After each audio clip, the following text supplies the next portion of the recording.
Good afternoon, everyone. Good afternoon online. I would like to first start by acknowledging the traditional custodians of the land in which we gather today, the Ngunnawal people, and pay my respects to elders past, present, and emerging.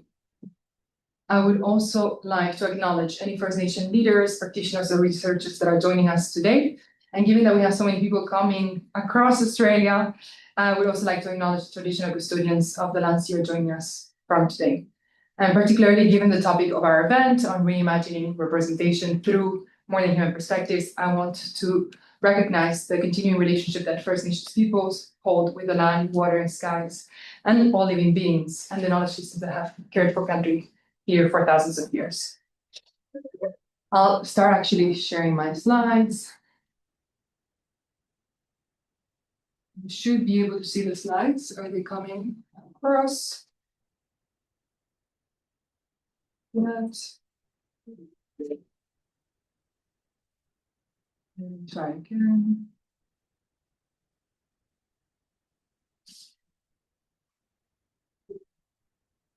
Yeah. Okay, now we can see them, that they work. Great.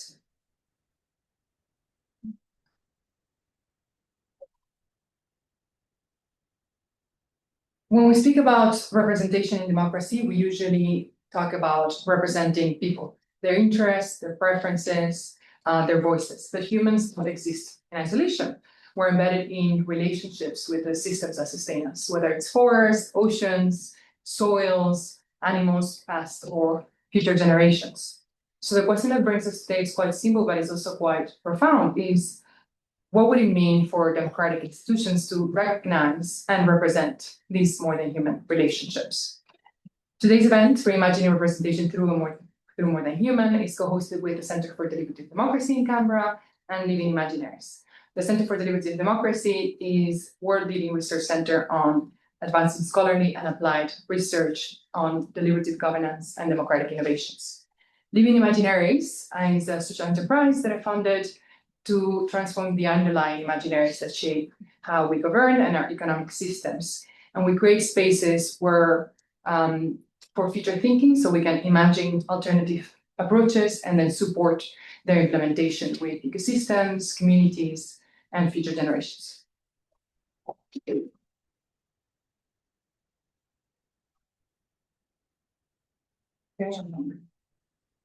understand why this conversation is emerging, it's important to reflect on our Western democratic systems and how they were originally designed.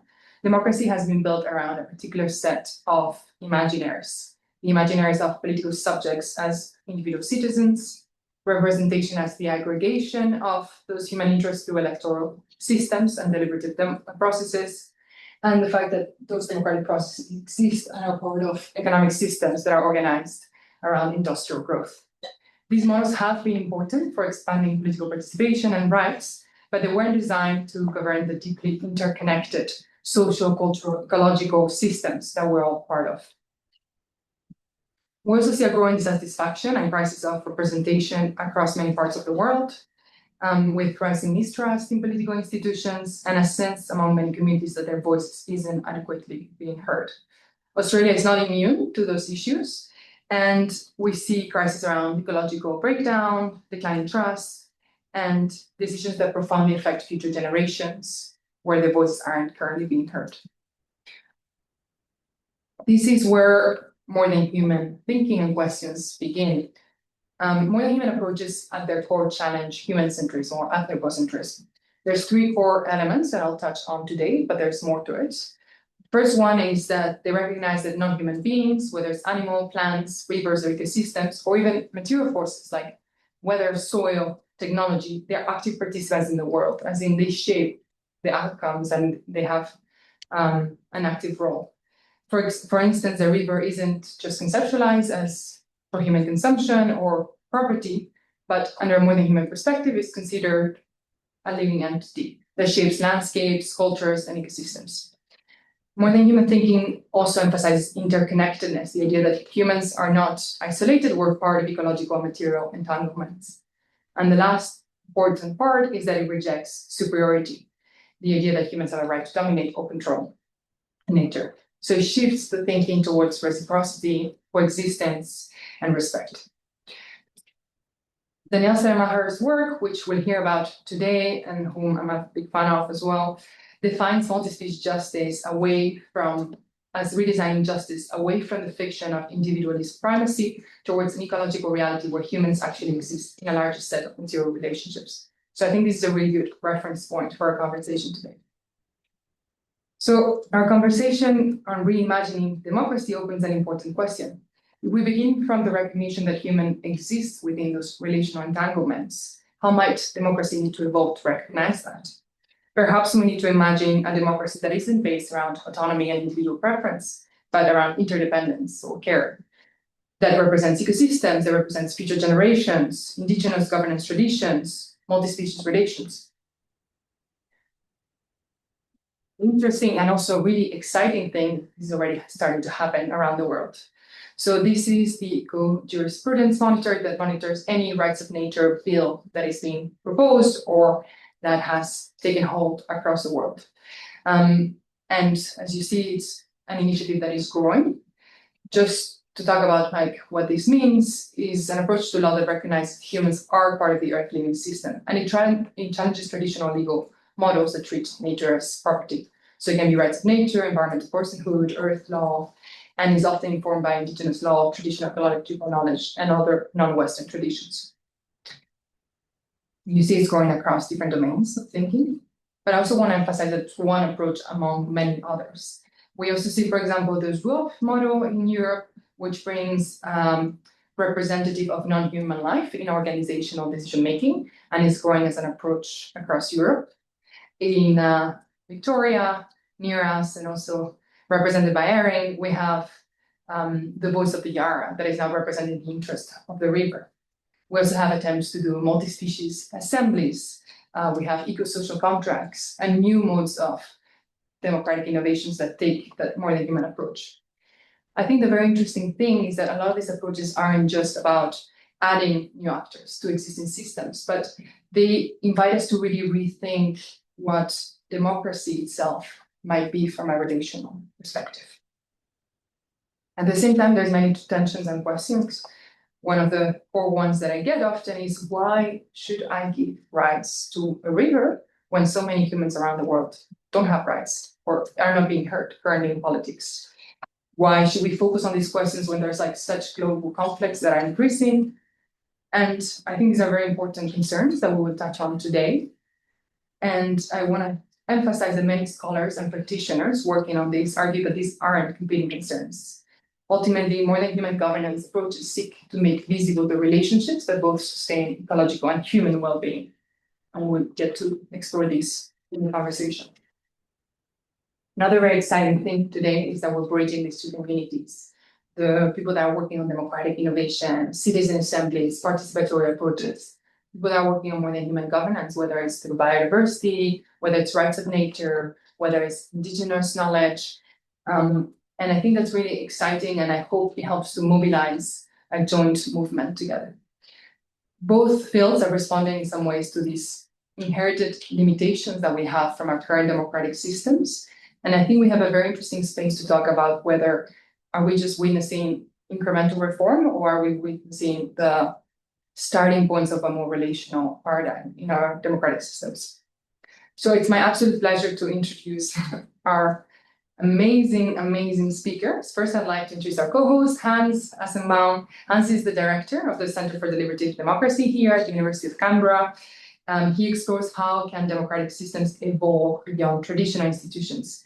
And he looks at how democracy might expand to include voices and perspectives that are currently excluded from formal politics, including more than human democratic innovations.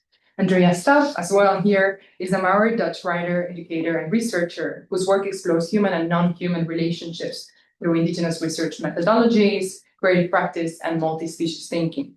Her work engages with storytelling, kinship, relational knowledge systems, and she draws on Maori Wakapapa and approaches such as kinship mind, which emphasize responsibilities between ancestors, people, land, and more than human life.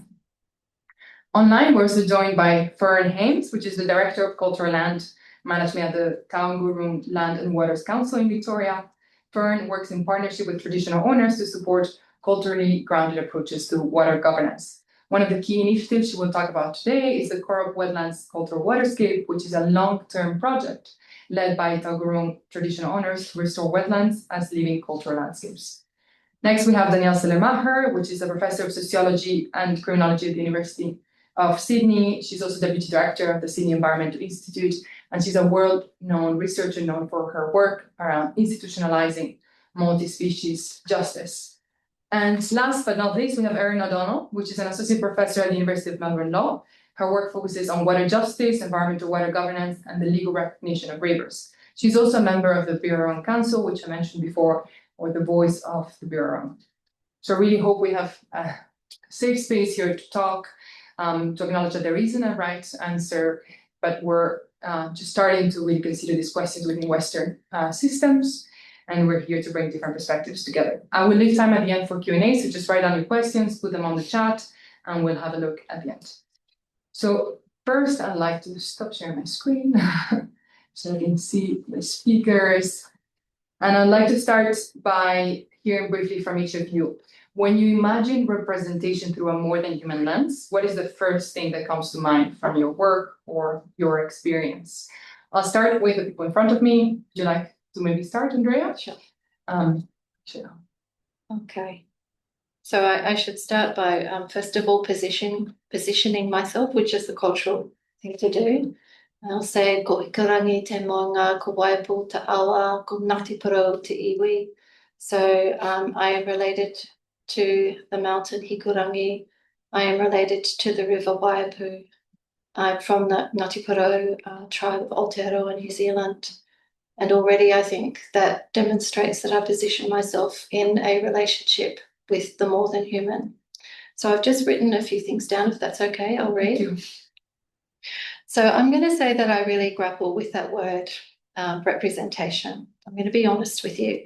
I think it's because it assumes a Western way of thinking. So already we situate ourselves at the cultural interface, which is the image that you're seeing on the screen right now.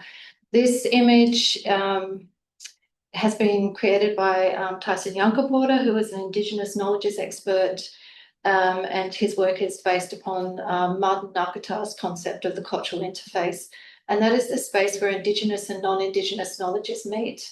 And we're in the cultural interface today in this room, right? Most of the people in this room, I don't know if there's anyone else here who is kind of Indigenous to Aotearoa, New Zealand, or to Australia in the room. I don't want to assume. But, you know, we're all Indigenous ultimately to somewhere as well. I recognise that. But this is the space where I've been asked to speak today. And so I'm going to speak from this space. I'm going to situate myself as well by saying before I came today, and I've had this conversation with Claudia, that I went and spoke with my Aboriginal sisters on campus because I need to ground myself before I speak on Ngunnawal and Ngambri country as well. Okay. All right. So the question asks me of representation to work within a Western framework. And as you know, Indigenous and non-Indigenous ideas are sometimes irreconcilable. So I draw attention here also to the labour of this work, right? There is labour for me in doing this work. And also for my sisters who sat with me this morning to help me prepare and ground myself. I acknowledge them. But at the same time, we strive for reconciling ideas. So I'm not close to that at all, right? I'm open to that. I'm also conscious that I'm speaking on Ngunnawal and Ngambri land and that there has been a governance system relating to the more than human in effect here for 65,000 years plus. There's already one here. So I acknowledge country, the first teacher, and the people who have and continue to care for this place. And I pay my respects to the Ngunnawal and Ngambri peoples. I'm a visitor here. And I'm speaking about these things on Ngunnawal and Ngambri land. I acknowledge this is a forum for bringing different perspectives to sit side by side. Within that context and recognising that I'm speaking on Aboriginal land, I proceed, acknowledging that I present only my own perspective. I do not present the perspectives of other Māori people. When I imagine representation through a more than human lens, I pause on that word represent and I think, what does that word mean? And I think of its origins to show, to display. I'm going back to the 14th century, to express, to bring to mind by description, also to symbolize, to serve as a sign or symbol of something else, something abstract, to serve as the type or embodiment of, also be a representative of the authority of another. And that's where I kind of, in more recent times, it is also about speaking on behalf of another. So when I hear that word representation, the first thing that comes to mind is actually hesitation, because I don't understand myself as speaking for the more than human, but as being already in a relationship with it and therefore accountable to it. Thank you so much. And I really pause on those words of being in a relationship with, which I think are really fundamental. Hans, Yeah, feel for some words of wisdom. I will try. I thought that was beautiful. So thank you for sharing this, Andy. I come from a different perspective, but I think we still share some of our critique of representation. Yeah, I think we might have at least a related relational worldview. So when I think about representation, I actually don't imagine the simplistic one-to-one relationship that the word implies and how it was theorized for a long time, right? But I imagine a colorful, diverse, complex assemblage. So my thinking is rooted in new materialism and in assemblage theory. And the core understanding of these theories is actually that representation doesn't exist. It doesn't happen, right? Because it breaks up this dualism between there's a subject who is active and an object who is passive, and the subject can represent that object. That is not possible because we are all ourselves assemblages. Everything is assemblage, right? So and we ourselves are assemblages ourselves. So that means there is no stable object to represent. There is no stable subject that can do the representing. Much rather, we reconfigure all the time, we transform, we become all the time. So in that sense, when I think about myself in this space, I feel like as much as I'm trying to put myself out there or put my ideas out there, as much is this assemblage of the room configuring me, right? So I think everybody in this room who is here, your attention, the people online, the spatial configuration itself produces me as well, right? So in that sense, we're always reconfiguring. So if this kind of representation doesn't actually work, right, what does this mean for democracy, this kind of worldview? If there is no stable subject to represent, what does that mean for us as democracy researchers, but also as Democrats, right, in a participatory or deliberative democracy? I think what we humans can do is to explore our own non-humanness and to embrace the non-human in us and around us, and to cultivate active connections with the non-human so that we engage ourselves in more than human transformations. So in that sense, when I think about these debates in democratic theory as well, which I really appreciate on, making representation happen, I'm also very curious how this can work. And I hold these conversations dearly, but I also think my contribution from this perspective would be that we should, rather than imposing our ideas on others by saying, I can know what they want, I can know their interest, I can represent them. Rather than doing that, we should just have a more humble approach of trying to cultivate connections, right? And then exploring these connections. And if we want to go in some kind of mode that is somehow resembles representation, then I think we can talk about our own connections. We can talk about our own experience. We can talk about how we felt in this connected situation, rather than what we assume that the non-human in that situation felt or wanted. Thank you so much, Hans. And I will stay with those words of exploring our non-humanness. I would like to ask Fern. She's around to give us her perspective as well. Fern, can you hear us? I can. Can you hear me okay, Claudia? Yes, we can hear you, we can see you. Hello, welcome. Great. Thank you so much for inviting me to participate in this. And I'd like to acknowledge that I'm joining you from Taungurung country today in central Victoria.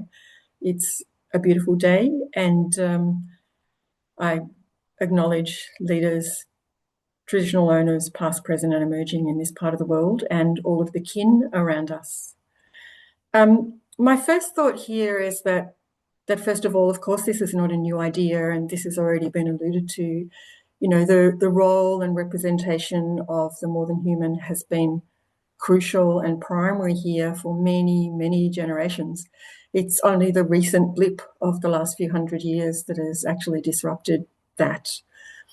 But when I think about it, it definitely makes me think about relationality and the relationality between myself and non-human and between other entities which are non-human. And that makes me think about porous boundaries. We often are talking in our work about all kinds of boundaries that exist in the world and how porous those boundaries are. There's porosity between me and the non-human world, and there's porosity in all kinds of boundaries between other entities. And those boundaries and those porous boundaries are really important places. I come from an ecological background, and so when I think about those sorts of places, I immediately go to places like, like an estuary, you know, where a freshwater river and the sea have joined together and they create this whole new being that is different, and the others maintain their integrity, but they meet in this rich place that is different and a really important boundary space. I think about ecotones when different, you know, vegetation types join together. I think about the old boundaries between different mobs of First Nations people, where when people come together, that is not where they turn their backs and have a hard boundary.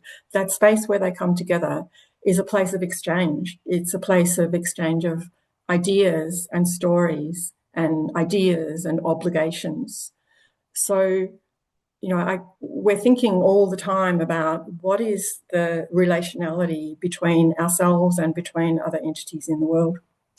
And I was reflecting on this morning, knowing that this was coming up, and it was a very, very foggy morning here. And I went out quite early, and I observed that the fog was not a distant, separate, observed thing. The fog was absolutely, you know, I could feel it exchanging with my skin. I could feel it exchanging in my lungs. You know, this was a relation just with the fog that is around me. And I could hear a bowerbird calling, and that sound wasn't just something that I observed and heard, but I could hear that sound kind of reaching into my memory and adding another layer to a labyrinth of a whole lot of other things that are inside of me. And then I did this really like prosaic thing of just giving my chooks their morning scraps from the kitchen, and I retrieved the eggs from my chooks, and the bowerbirds and the chooks had this exchange of sound as well. So I was really mindful that there was a whole lot of relationality things happening at this tiny, tiny scale in my backyard, and that, you know, it reminds us that we are deeply within, connected with, reliant on, and responsible for the world around us at every scale and all these forms of relationality. And it seems like a form of blindness, really, not to recognize that and to recognize the cascading boundaries and relationality and networks beyond us and act accordingly in that recognition. I think it will take, and indeed it is taking, an unlearning of habits that have built up, you know, in the last couple of 100 years, and a real new learning, and essentially a new way for all of us to have of knowing and being and doing and understanding this new relationality. Thank you so much, Bern. Thank you for your words. Are you there, Danielle? I am. Ah, wonderful. I am.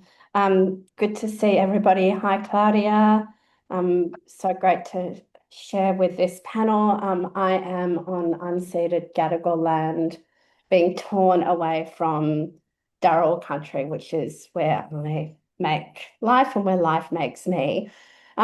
So my immediate thoughts in response to this question resonate and also push back a little bit on some of the themes of relationality that have been raised, and I'll just frame, I'm going to tell a little story, but I'll frame this by saying that I'm absolutely on board with the relational frame, and I also think we need to acknowledge that we as human beings in colonial capitalist societies are operating within structures of power where humans have structured power over Earth others that don't take us out of relationship, but they mean that those relationships make different types of complex ethical demands on us.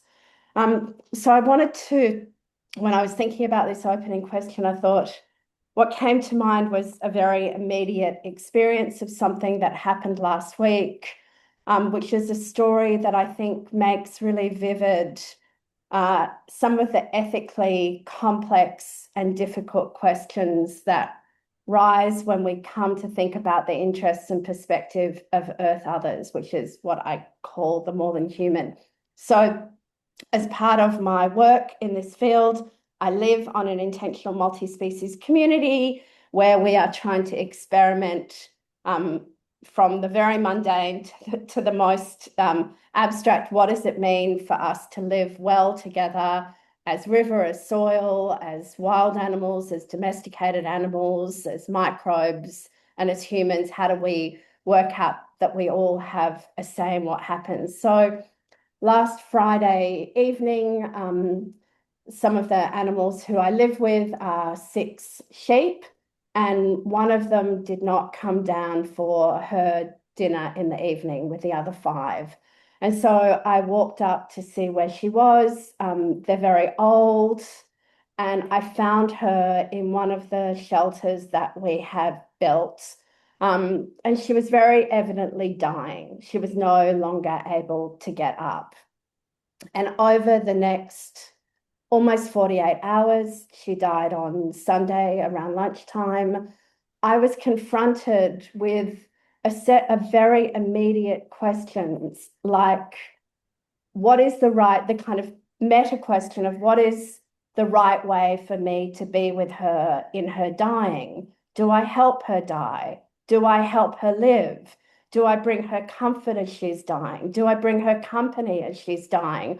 All of these very immediate questions that really called on me to think about her perspective, but also in the face of the opacity of her perspective.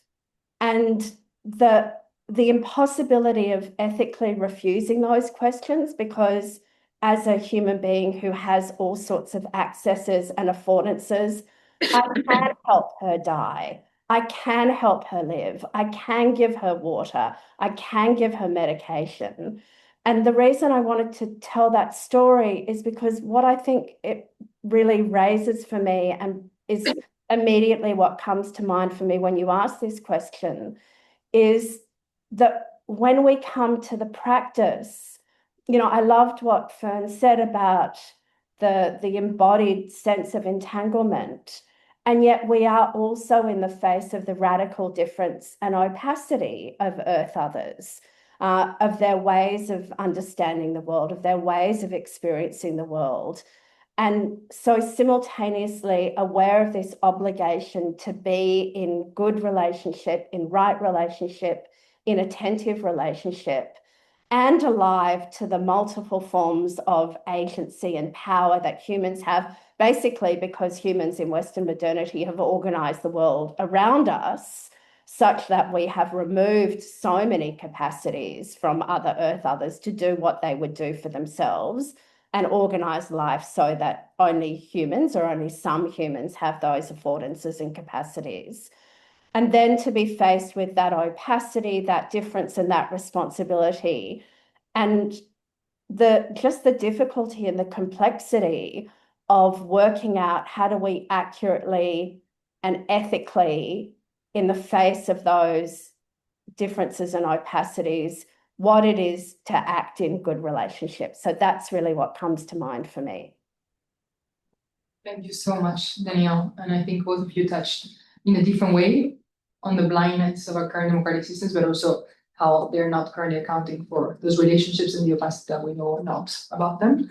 I would like to also ask Erin to join us and give us her perspective as well. Hi, everyone. I will also begin just with a brief acknowledgement of country and of my positionality.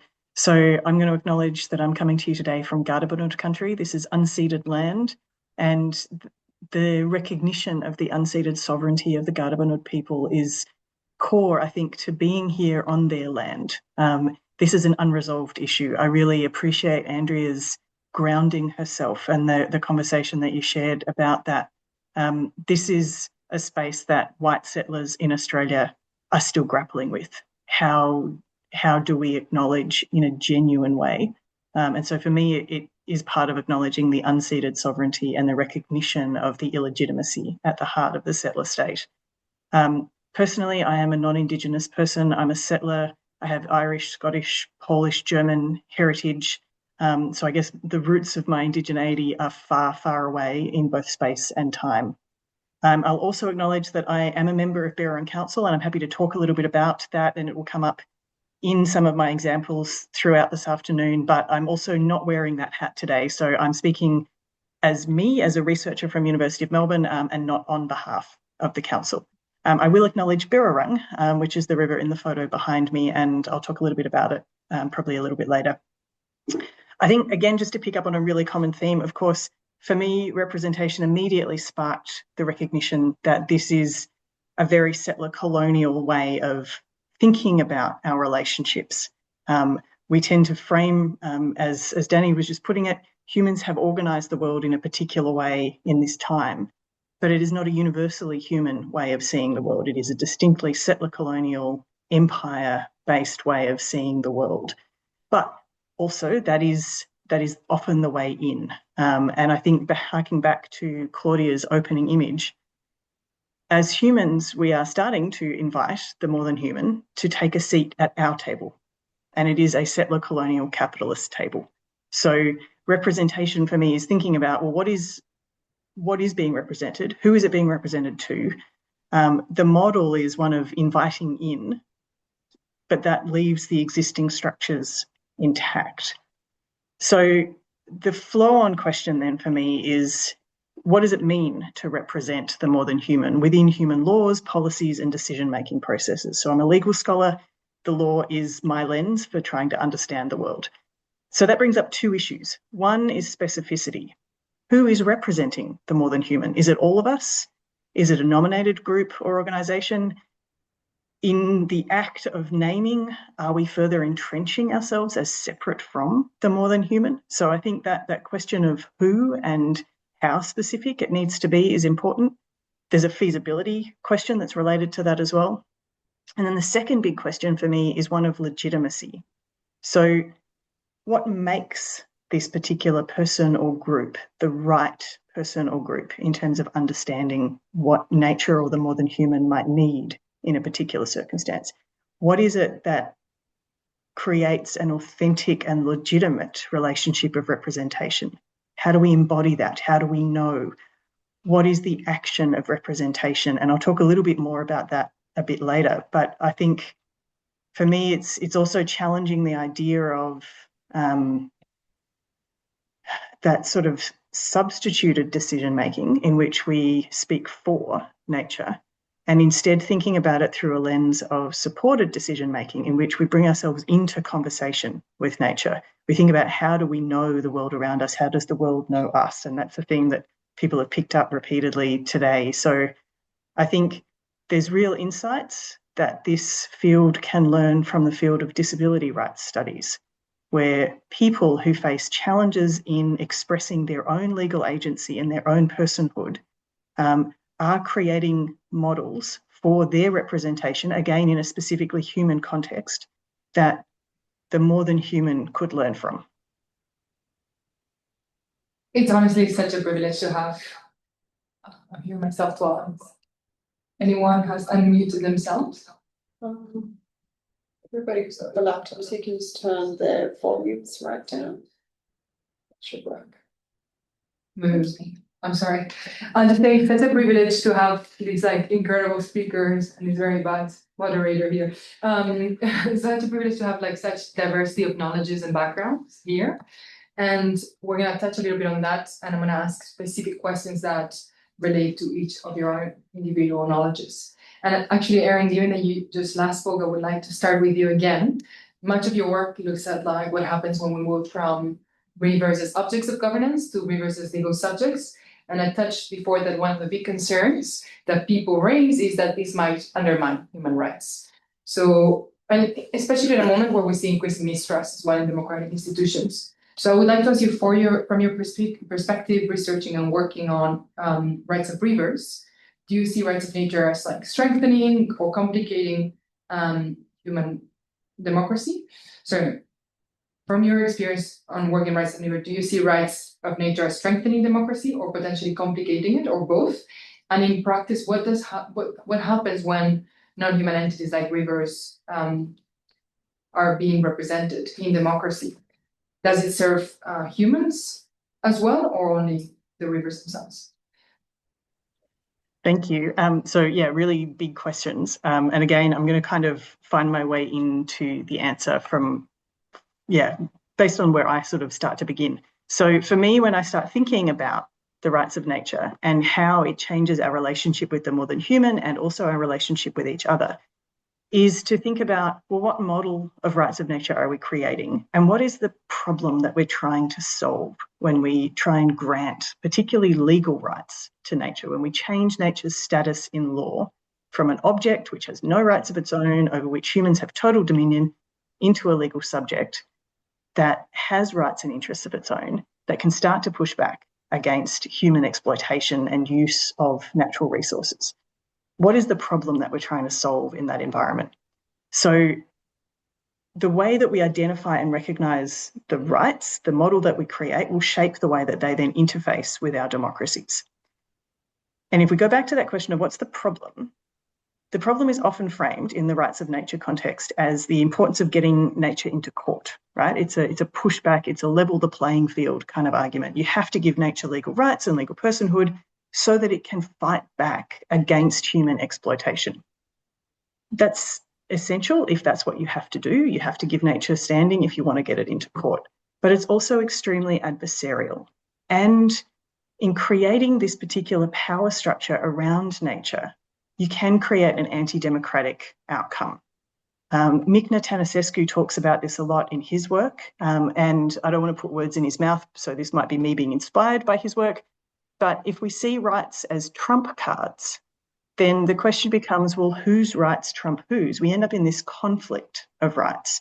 And we can see this play out in different ways. In Ecuador, the first rights of nature case involved the construction of a road next to a river, the Rio Vilcabamba. And the road construction damaged the river. In that case, the court ended up essentially trying to balance the rights of humans to economic development and to build the roads that we need, and the rights of the river to exist and to thrive.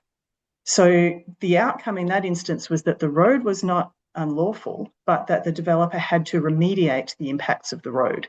So in some ways, it's kind of exactly the same sort of intractable environmental law problem that has led to the kind of dire situation we're in now, where we're trying to balance these competing interests and we're getting stuck and avoiding coming to the conclusion that maybe some things shouldn't be allowed. But when we do acknowledge that some things should not be allowed, that can have significant impacts on particular groups of humans. So in an example from Bangladesh, a court decision, I think in 2019, recognised all rivers in Bangladesh as legal persons. And one of the immediate impacts of that law, which was a result of the recognition that rivers were in dire straits across Bangladesh. There were lots of drivers of river loss and river pollution, and the court was responding and saying, look, we desperately need something. We're reaching for the last resort here, and maybe it's to recognise the river as a legal person. So river encroachment is a major threat to rivers in Bangladesh. In urban areas, the people who are encroaching on the river most directly are usually the very poor. They are the ones building the slums, which are often increasing slowly into the bed of the river and taking up space that would otherwise belong to the river. So this ruling included specific directions about the removal of these slum dwellings. And that brings the rights of the river directly into conflict with the rights of a particular group of people who lack power in that context. And how do they push back against that? How is it democratic if their rights and interests to a home are being completely run over out of some kind of very late arrival of an attempt to protect the rights and interests of the river? So the wealthy are not facing these same burdens. So I think, picking up on your phrasing before, I think it does very much complicate the relationship between people and nature once rights start to come into this place. But it's not a foregone conclusion. And of course, it's interesting that it's usually not the powerful who are feeling the weight of nature's rights. It is important to interrogate them and to consider how they are being implemented and the purpose that they're being created for. But one of the more recent findings, and this comes from a study of the Rhône in France by Cyril Viguet, who will be publishing shortly in Political Geography on this topic, is that there is a capacity for recognising the more than human as rights holders, as subjects, that can re-enchant our democracies and our relations with each other and our connections to place. And in particular, rights of nature, through this re-enchantment, can make us more aware of the connection between vibrant democracies and responsiveness to the more than human community. So it isn't a foregone conclusion that we end up in some kind of conflict scenario, but I think it is something that we have to be very deliberate and careful about.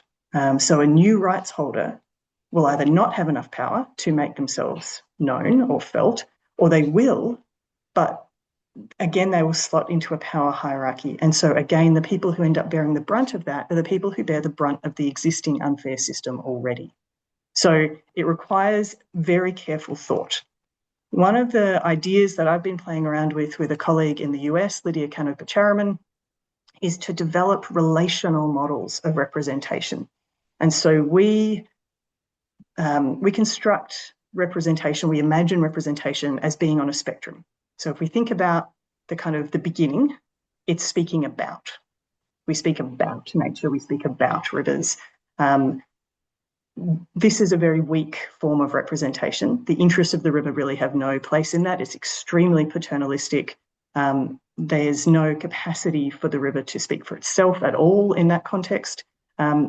So speaking about is basically the status quo of most Western democracies when it comes to the more than human. When we start to recognise nature as a living entity, a subject, whether that's with legal rights or not, we start to bring nature's voice into human settings. And that becomes the speaking for. So we're speaking for nature in particular ways. So we still have those problems that I raised a few minutes ago around who is doing it and how do we know that it's legitimate. It is still somewhat paternalistic because we're trying to figure out, well, what does nature want? How would we know? There's that opacity that Danielle was talking about. We can't always be clear that we actually understand. It is radically different from us as humans. And the more that we try and put ourselves into the shoes of the other, the more that we actually entrench that difference. In terms of how it then connects to democracy in that sense, this plays right into the whose rights trumps whose. So once you've got someone who's empowered to speak for nature, that can give them additional power that overrides the rights of others. In Ecuador now, we've got a series of rulings from the Constitutional Court that say actually the rights of nature raise the bar beyond the existing environmental law statutes. So it has created a new level of environmental protection, which is fantastic, but also how is that then embedded within democratic processes? Lastly, on the other end of the spectrum from speaking about, so we have speaking about, nature's got no voice at all. Speaking for, you've got a human representative who's trying to figure out what nature wants and convey that to other humans. And then at the other end of that, you've got an idea of speaking with. So what happens when we speak with nature? And that brings humans into community and relationship with the more than human. It shifts the obligation onto all of us to find ways to connect with, to communicate with nature. It broadens our democracy. It creates space for deliberative democracy processes. Instead of assuming that we know what nature wants and building power around that, and that we can then speak for it, we instead ask ourselves, how do we hear what nature is saying? How are we understanding our own positionality within this web of the more than human? How are we responding to the signals that it's sending us? What does it look like to be in conversation with nature? Instead of one group's nominated responsibility and entrenched power, which also infantilizes nature as requiring an interlocutor, speaking with nature becomes everybody's responsibility to know the world around us, to understand its needs, how it meets our needs, and how we can reciprocate with care. So I'm going to finish up with, and I'm again happy to take questions on how this works in the context of the Birrarung, but I'm going to finish up with an idea that comes from Kombumerri and Waka Waka philosopher Mary Graham, who defines humanity first by relationship with land and second, our relationship with people. So I think my kind of concluding remark then is, if democracy is an expression of our humanity, then it is underpinned by these relationships. And if we can bring nature rights into a speaking with dialogue, then I see that as strengthening, as complexifying, but strengthening our democratic processes. Thank you for giving such a well thought and structured answer. And also, I think it's really interesting how you touched on, depending on the imaginaries that we choose, depending on how we imagine that form of representation and how we go from about, for, to with, it opens up for very different forms of democracy. So truly thank you. I would like to, I was going to say bring Danielle to the stage, but what stage? I would like to ask you, Danielle, you've been working so many years on institutionalizing multi-species justice, and how do you move from theoretical ideas into practice in real institutions? What have you learned about the challenges of institutionalizing new forms of representation that include more than human beings? And what tensions do you see when trying to embed these ideas into existing institutions, or what Erin said, the current table under which democracy functions? Thanks. So it's good to be following on from Erin, and I'm really looking forward to reading your spectrum. One of the frameworks when we were writing the institutionalizing multi-species justice book, one of the frameworks that we used was to think about reformative reforms and transformative reforms. So how do we reset the table? How do we reshape the table? How do we throw the table out? And I'm thinking about your very first image, Claudia, where you had that illustration, and I was thinking, wow, how harmful to the bodies of certain beings to even have to sit at a table.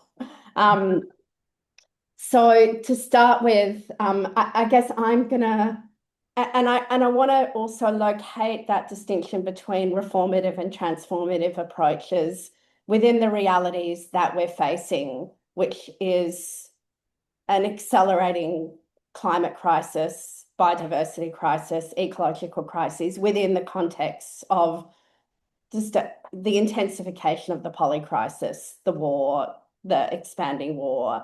And the reason that I want to bring that into our conversation is because when we're actually face to face with the scale of the violence, I think it's very difficult to make ethical decisions about reform or transformation. And I just want to make that really concrete. Something like, when we were facing the complete exclusion of any attention to Earth Others during the Black Summer fires, there were people who were just trying to get animals into shelters that were made for humans so that they weren't completely exposed to those intense fires.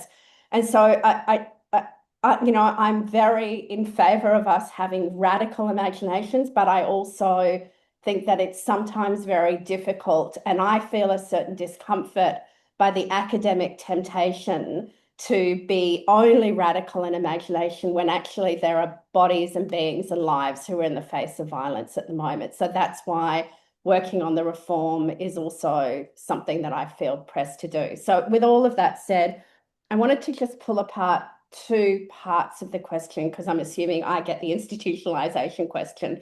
So the first is, you know, the challenges, there are always going to be challenges, because no matter what we're doing, even if we're working at the radical end of our spectrum, we are still working within systems where most human beings' imaginations and the structures of decision-making are atrophied and distorted to the point where authentic inclusion of a diversity of ways of being is very difficult. So I'll come back to the challenges.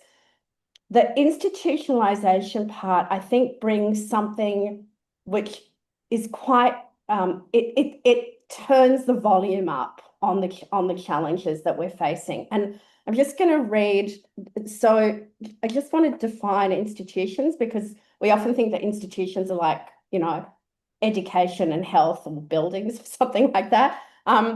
Institutions in the social sciences are broadly defined as sets of rules and norms, both explicit and implicit, that work to structure social interactions and which give rise to normative expectations and stable patterns of behaviour. That's how we define institutions. They are the kinds of structures that shape how we imagine the world, the structures within which we operate in the world. And so institutions stabilize behavior in a particular way. They stabilize expectations, they stabilize possibilities. And that's incredibly important to transform them, but it's also very difficult because they have these path dependencies which are material and entrenched in multidimensional ways. So that means that as soon as we're moving towards institutionalization, when we're moving away from a particular practice, a particular experiment, a particular process, to actually trying to shift these stabilizing structures, that's when we're really going to hit the wall of power. And that's where we're really going to hit the wall of invested interests. And, you know, I'll often say to my colleagues, I work with a group called Animals in the Room, where we do a lot of thinking about how do we bring the perspectives and interests of other animals into decision making. And one of my mantras is, it's no secret that cows don't want to have their children taken away, right? I don't need AI to tell me that, but the dairy industry and the Australian economy has a huge amount of sunken costs in not enabling that type of institutional transformation. Okay, so having said that, I now just thought, I'm just going to kind of give a bit of a list of what I see as some of the principal challenges. So in your opening remarks, Zaron, you talked about who or what does the kind of speaking about, speaking for, speaking with. There's also about who are we speaking about? Are we speaking about individual animals? Are we speaking about species? Are we speaking about ecosystems? Are we speaking about biocultural relationships? And within different, just even if we stay within the academy, people with different disciplinary backgrounds and different theoretical commitments answer that question in very different ways. So that's one challenge, which brings me to the second, which is, and Lucy Parry's work is really brilliant on this. Often we think that the conflict is between humans and Earth others. There are a whole lot of conflicts between human beings that are actually there in the first place. So conflicts about who matters, about what matters, about how others show up, but also that's at a immediate scale. But also, and I'm thinking about your really good point, Erin, about who is it who appears to be encroaching on rivers, the very poorest humans. But the very poorest humans are encroaching on rivers because their bodies and their labour are just like the river and earth others, classified as extractive material for capitalism, right? So it's human conflicts, but it's also humans as they are organised within the political economy, those conflicts. And it's very easy to kind of leap over those conflicts and just go straight to the question of earth others. when I think often we have to really attend to the human conflicts. The third challenge, which we've already talked about, is accurately knowing others. And this is, of course, not just a simple matter of the vast ontological and communicative differences, but also the intransigence of our existing imaginaries. Like I said, I live in a multi-species community. You know, if I could have $100 to rescue another animal for every time someone tells me that donkeys are stubborn, sheep are stupid, and pigs are dirty, I would have a whole lot more animals and be a lot happier than I am. But I'm just using that as like these very entrenched forms of knowledge that we think we have. The fourth is that one of the pieces of work that more than human representation, if we're going to stay with that language, needs to do is to build the type of nature connectedness that a lot of people have been talking about. And there is a whole lot of ways in which we need to work out how to do that. But one of the things that I'm seeing in the field is a conflation between the work of nature connectedness and the work of accurately understanding what Earth others' interests or perspective actually are. So I can be immersed in an artistic experiment and feel really close to a kangaroo or to a river. Doesn't mean that I know the first thing about what that kangaroo's interests actually are. And I think we have to be careful about distinguishing between what is a kind of expansion of identity, building of relationships, and actually making the mistake of then thinking that because I feel related to, I actually know the other. The fifth is the challenge of assimilation. So, and I'm sure Hans will speak more about this because this is also in his work, that we're trying to do work in decision-making structures that are saturated with anthropocentrism all the way down. And so assimilation is a kind of, like at every step, there's the danger of assimilating others into anthropocentric structures. And the sixth is the challenge of what types of knowledge count. Now, if I put AI on any grant about more than human representation, the chances of my getting that grant would increase probably about 750%. But actually, even though AI has this status as, oh, it's actually going to get us to be able to translate other animals' language, whereas certain types of knowledge which are deeply historical, connected, based on embodied relations, are systematically devalued. This kind of goes back to Val Plumwood's work about the ways in which the knowledge of Earth others, the repression of Indigenous knowledges are deeply connected.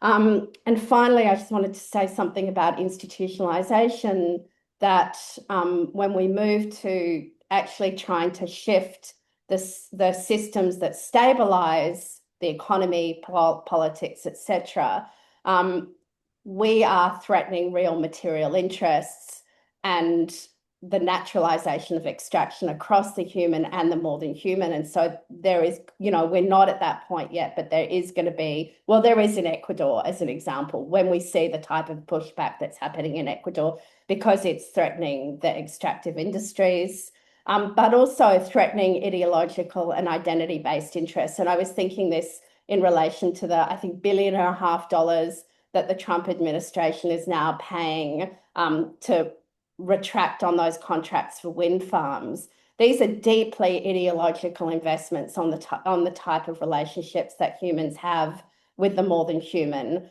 that are also saturated into institutions. Thanks. Thank you.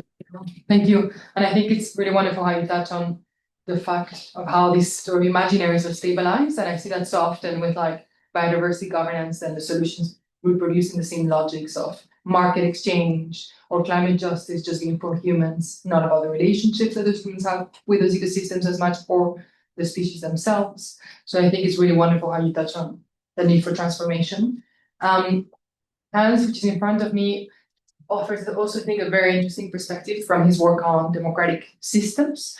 And I want to touch a bit on that and ask you, what can we learn about the history of democratic inclusion, which Erin, you mentioned as well with disability studies, for instance. What can we learn about what the history of democratic inclusion teaches us about extending political consideration to the more than humans, and also touching on that, what are the limits of what those lessons can be? Where do we need to just go beyond that and really rethink and reimagine what representation means? Yeah, thank you, Claudia. So I think when we think about democracy, and that's the way the question of the non-human is presented often now in these discussions of democracy, is that we have this wonderful story of democracy as a success story of inclusion, right? So it started as a kind of like small group of men, property-owning men who had the right to vote or to participate in democracy more broadly. And this was increasingly extended to all men, to women, to migrants increasingly, and with a continuously lowering voting age. So this story continues today.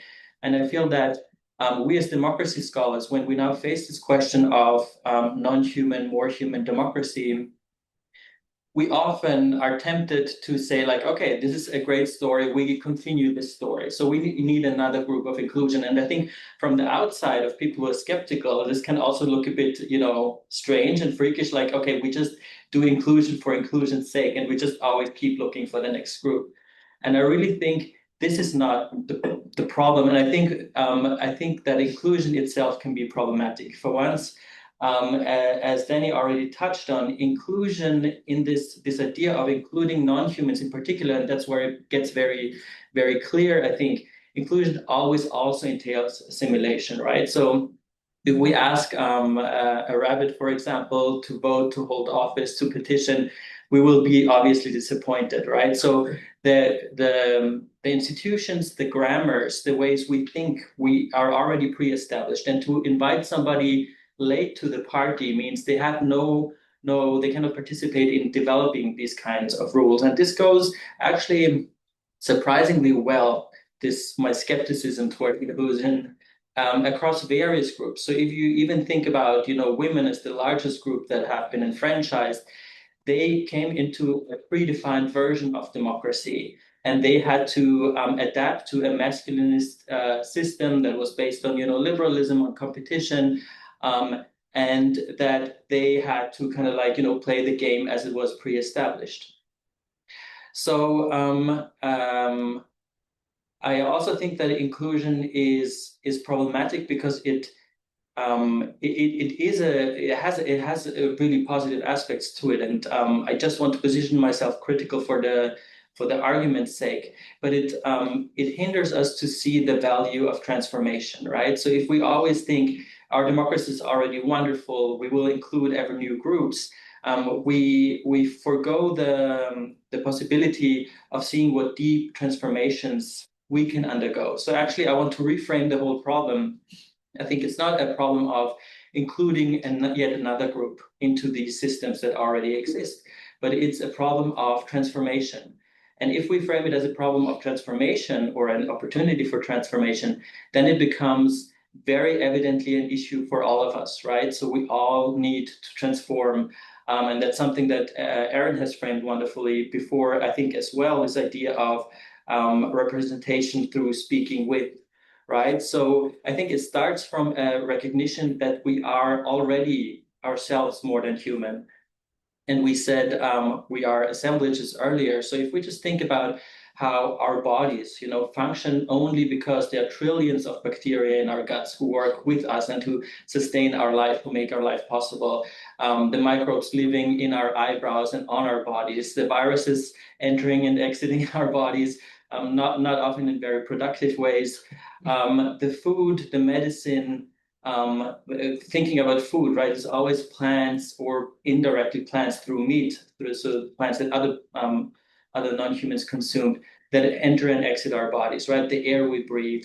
So we're assemblages that are constantly transforming and that are already more than human. So it starts with this recognition.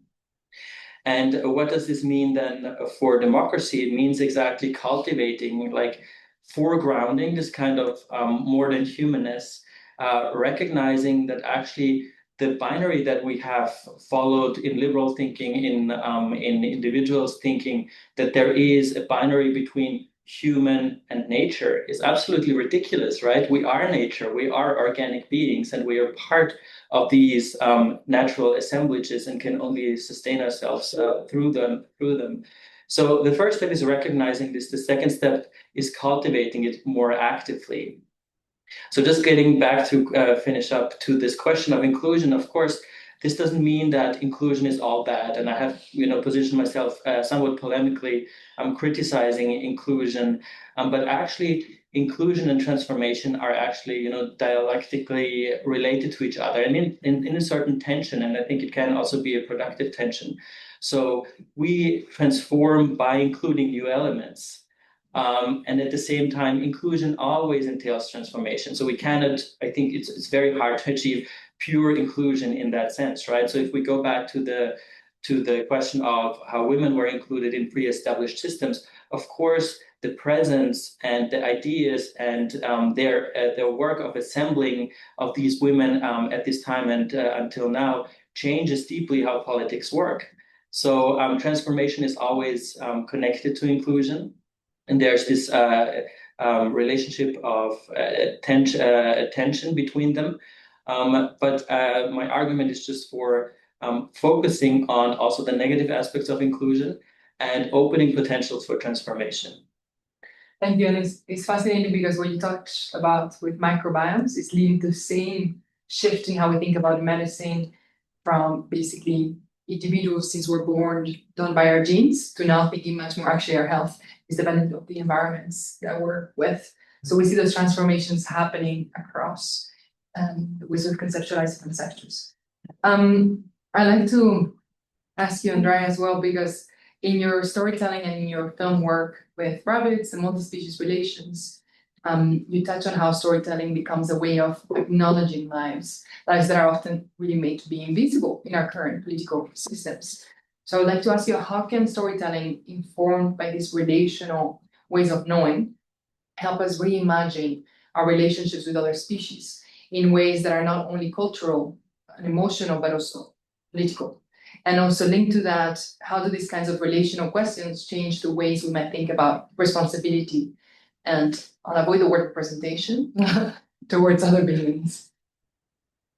Oh, okay. So I use the word storying instead of storytelling. Okay. And storying is, in my culture and in culture here, a way of generating, transmitting, storing, and adapting knowledge. So it's already a governance system. It's a way to maintain relationships, to make sense of the world, and to serve as and it's done with. We heard the concept of making with, and that's very much what it is. It's not done to, it's done with, alongside. And within that, all of those stories matter.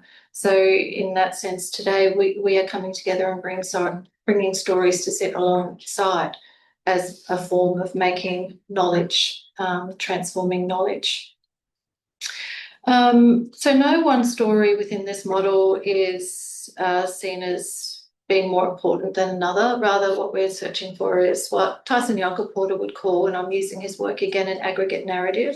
That is, we want a multiverse as opposed to a universe. We want multiple stories to come and sit side by side. You spoke about emotion. I will say that within my culture, emotion, well, first of all, in terms of politics, hey, by the virtue of being here, right, I'm political, my country's been colonised. I can't get it. I'm brown, I sit within that. But in terms of emotion is incredibly valued by our people, and probably the most significant ritual or ceremony we have is the tangihanga, which is our funerary ritual where emotion is actually welcomed and is seen as a form of well-being. And, the tangihanga also is an acknowledgement or recreation of our cosmology stories. So in that we see a lot of politics and governance. So I can't divorce those ideas. And in fact, the concept of trying to separate things out, like naming something and then putting it in a hierarchy, and that's such a Western way of thinking about things, and I really struggle with that. So the ways that I relate to the non-human then through storying relational and absolutely obligatory. And they shift according to context, right? Because context shift. And so the ways that if I think about my rabbits, the rabbits I have at home, which are rescue rabbits, they shift according to context. And Danny spoke about mourning, and a very big part of the work that I do is thinking constantly about what it means to live and die well with these rabbits. What does that mean?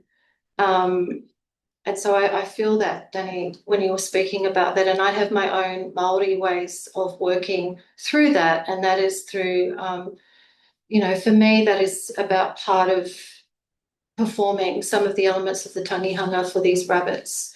Now, that is not normally a ritual that is extended to the more than human, but I do that. So that's one way that I work with the living and dying well. Of the rabbits that I live with, and who are very much a part of who I am.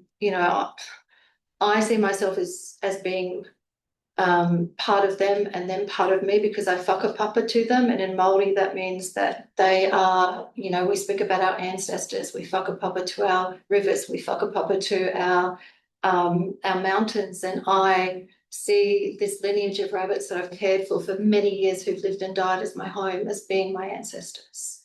So I don't draw a distinction there between them. So I don't step into responsibility, and we're talking a lot about how we do that here. I inherit it through virtue of being Māori, and I'm accountable to it. And that changes representation as well, because rather than speaking for other beings, and we've said this, which assumes a kind of, I feel like, distance, I'm speaking from within that relationship already, and that relationship binds me. So then the question becomes less about how I represent the more than human, and more about how I act well in relation to them, which is what we've been talking about here, knowing that I'm already implicated. And I think there are many ways of doing that. And that I think those aggregate stories need to come and sit side by side, so that we hear all of the voices about how people are doing that. Thank you. And I think it's really beautiful now how each of the speakers has brought the width and the way you've extended that process of the rabbits. Bern, you're our last speaker. Bern has been working with the core wetlands cultural waterscapes, which is grounded in relationships with country and in partnership with traditional owners. I want to ask you if you could briefly share what the project is about, what it reveals about what it takes to implement relational forms of governance, or forms of governance that are with in practice, and what lessons are emerging about how institutions could support more place-based relational approaches with other more than humans, and how we may have to reimagine representation.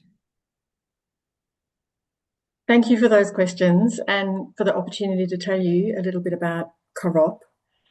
This is a specific story about a specific project, so I am going to get a bit specific. But in an overarching sense, essentially the Karop project is aiming to drive a transformation in how we know, heal, manage, and give voice to country. That's what it's for. But first, because it's about Karop, I need to start with country. We always start with country, and I need to start with Karop. So what is Karop? Karop, the word, means the call of the broga.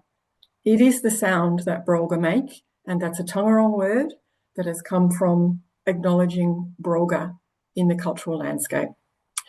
The place Karop as a cultural landscape is a bunch of terminal connected wetlands in the heart of Victoria, and it's a place where broga feed, breed, dance and fly. And when they do that, I also follow old pathways across Taungurung country and over to the neighbours Jara and to Yora Yora country. So there's a connectedness and relationality in just what broga do in the Karop landscape. The wetlands that support broga also support a host of other biocultural entities. And we can see different domains of country happening in those wetlands. many, many values that I'm not going to talk about now. Water runs into those wetlands off a really, well, actually, it's the biggest in Australia, the biggest box ironbark forest. And that forest is rich with Europe, which is Taungurung word for red ironbark, and with grass trees. And those entities are really important for ceremony, for birds, for country, for pathways, for how the system of country happens in that place. The Corop landscape is bordered on the west by a long ridge of ancient Cambrian rock. It has greenstone and jasper erupting all along it. So that's, super important as a resource for Taungurung people. But that soil also supports a whole lot of vineyards along its base. And some of you may be particularly familiar with the famous Shiraz that we find coming out of the Heathcote district. So there's lots of different things happening in this place. It's a place of multiple tenures. It's a place of multiple biocultural values. It's a place of very diverse agriculture, and it has all kinds of recreational pursuits happening across it, particularly aquatic ones with the wetlands and the lakes that sit there. So Taungurung people have connections and responsibilities for it, but so do many, many others, individuals, landholders and agencies. So to care for Corop in the way that it needs, we need to bring everybody together and have this as a really partnership approach. So we've brought together all of the multiple partners and local community people, and we have a bunch of ways in which Taungurung nations, the agency partners, local government and local community people have come together and created an approach which is holistic, it's cross-tenure, it's long-term. We have a 100-year vision. And that means that all beings will thrive within that vision. It means that we have collaborative governance in action, and we're constantly asking ourselves, because of the long vision, what kind of ancestors will we be? That having a long-term vision also means that people can come to it with a sense of both comfort and courage. They have courage for the vision that we're trying to achieve, but they have comfort that we don't have to do it all today or this financial year or even in the next 2 years. We can find pathways to work towards that ambitious vision that is a connected one. The governance structure to achieve this is supported by an overarching authorising environment, which is a strategic leadership group, that is chaired by the Taungurung CEO and an executive from the State Government Water Organisation. Sitting underneath that, we have 3 themed working groups. One is looking at institutional reform, one is looking at biocultural and environmental action, and one is focusing on livelihoods. And I was hearing Hans and others make regular reference to transformation, and we've often reflected how these themes of working groups are actually reflecting those, simple sounding, but not as simple as they sound, those transformation frameworks around head, heart and hands and ways of being, doing and knowing. Those same things are reflected in the themes that we have in the working groups. So we continue to reinforce everything through those themes. And those working groups are helping us identify what are those pathways that will help us reach that vision. What is the right way decision making that helps us reach that vision? How can we articulate that in a meaningful way? But all of that whole structure and working groups and all of those things, it is underpinned, informed by and built upon country. It always starts with country. We begin with country all the time. And in the Taungurung context, what that means is that we always start with multiple processes of reading country. By Taungurung people. That means spending time on country, sensing country, listening to country, yarning with country, and trying to identify what country needs. We have conversations that span past, present, and future, and we articulate what country needs, basically. And that country speak statement, in this context, a co-op country speak statement, becomes the foundational guidebook for how the project proceeds and all the things that we will do. It gives primacy to relationships, relationality, and reciprocity. And it tells many stories about place. And we continue to come back to that country speak statement all the way through the work that we do. And we are constantly making loops between the work of the working groups and the Taungurung community in cultural governance, dialogue, and affirmation. So we're constantly coming back to these themes and direction from the country speak statement. The whole process is relational at every level. It's relational between the individuals involved, between the agencies that are involved, places. We have multiple pilot sites which in the broader cultural landscape, which are connected with each other, within different communities, within neighbours, and by that I don't just mean neighbours within the landscape, but with the neighbouring mobs as well, but particularly Jara and Yorigura. With the working groups with each other, with actions that we're doing with the entities that are expressed in that landscape, and with the waterways that are the lifeblood and the life running through that landscape. So what does it take to do that? When you hear that, I hope you can hear that whole process, it takes time. It takes a lot of time, effort, and commitment from many people and from many agencies and organisations. And, you know, Erin in particular talked about the institutional reform that's part of this kind of transformation. The institutional reform we're seeking around living entity and cultural landscapes is one thing, but the other things that we're actively working on in pulling a whole lot of other levers, those levers of change around things like social licence, philosophical alignment, holistic environmental practice, all of those things take a lot of time to achieve and nudge, along with the institutional reform running in parallel. So that loops us back to the need for the long-term vision, because none of this is going to be achieved quickly. And it takes an acceptance and recognition from everybody involved that this takes time, and the commitment that takes. As well as the long-term vision and the time, we acknowledge that you can't be on, you know, a solid trajectory to that long-term vision. You have to have flexibility as well, because as we know, the world is changing around us all the time. It's changing in politics, in climate, in society, you know, personnel. All those things are changing all the time. So we need to be flexible to those things while maintaining the vision. We often think we're like a reed in the wetlands.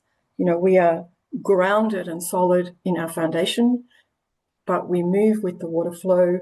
And, you know, some people call that adjusting your sails. You know, we move with the water, but we are solid in place.